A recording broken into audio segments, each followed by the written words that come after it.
Naku po, ito pala ang pinakaayaw ni Papa Joms. Isang mapagpalang araw po muli sa ating lahat mga kalingap. Muli ito ang inyong abang lingkod Gems Vlog at muli gagawa ng isang maikling video reaction. Ito pala ang pinakaayaw ni Papa Joms ay ang palaging kumakain sa labas, dahil sa bukod sa mapapagastos ka pa marami pang chemical ang makukuha mo daw. Dahil hindi naman daw natin alam kung paanong pagluto ang ginagawa sa pagkain kaya ito masarap sa akting panlasa. Yung mga ingredients na ginagamit na nakakasira ng ating kalusugan.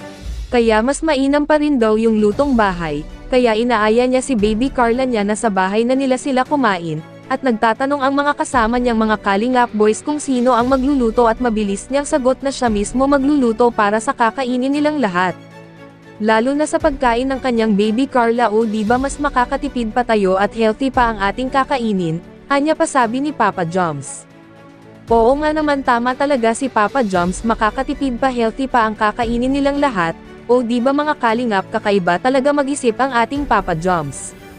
Kaya naman bagay talaga sila ng Baby Carla niya, sana nga kayo na magkatuluyan Papa Joms at Baby Carla.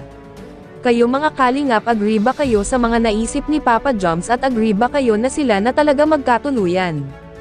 Please comment below na lang po. Maraming salamat po, naway patuloy po nating suportahan sila Kuya Val Santos Matubang, Kalingap Rab at si Kuya Joms, at sana idamay nyo na din po ang aking munting tahanan.